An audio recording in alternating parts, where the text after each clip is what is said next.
کہ یوسف علیہ السلام کو کیسے پتہ چلا کہ قحط آنے والا ہے۔ سورت کے اندر کمال یہ ہے کہ نہ تو نماز کی کوئی بات کی جا رہی ہے، نہ روزے کی کوئی بات کی جا رہی ہے، نہ عبادات کی کوئی معاملات کیے جا رہے ہیں۔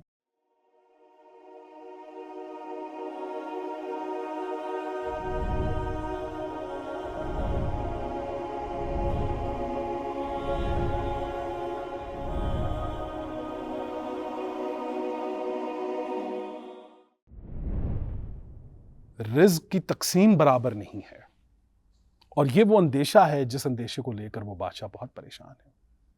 اور حضرت یوسف علیہ السلام نے اس کو کنفرم کیا کہ قحط آنے والا ہے۔ اس کے لیے جو سب سے بڑی دلیل ہے وہ یہ ہے کہ یوسف علیہ السلام کو کیسے پتہ چلا کہ قحط آنے والا ہے، تو وہ اس کی سب سے بنیادی وجہ یہ تھی کہ خود حضرت یوسف علیہ السلام مصر کے بازار میں فروخت ہو چکے تھے۔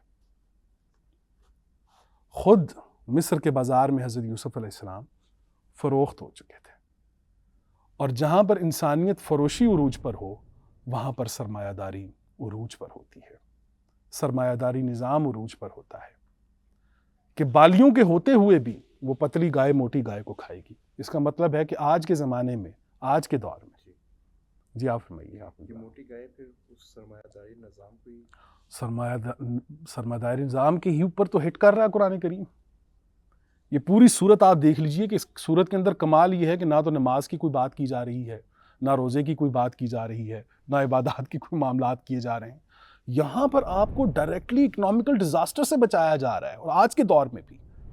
آج اگر آپ ہمارے ہاں جو مسلم ممالک کا جو حال ہے اس میں بھی آپ دیکھ لیجئے کہ جو امیر ہے وہ امیر تر ہوتا چلا جا رہا ہے، جو غریب ہے وہ غریب تر ہوتا چلا جا رہا ہے، اور اس سورہ یوسف کا تجزیہ کرنے کے بعد آپ اس نتیجے پر پہنچیں گے کہ ایک وقت آئے گا کہ اگر ان لوگوں نے رزق کی تقسیم متساوی نہ کی تو جو غریب چھوٹے لوگ جو ہیں وہ بڑے لوگوں کو چبا جائیں گے۔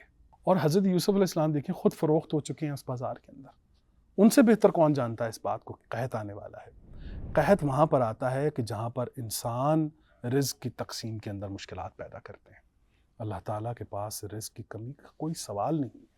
آج بھی فطرت آپ دیکھ لیجئے کہ وہ ان بالیوں کو آپ ذہن میں رکھیے، 7 بھاری بالیاں اور 7 خشک بالیاں۔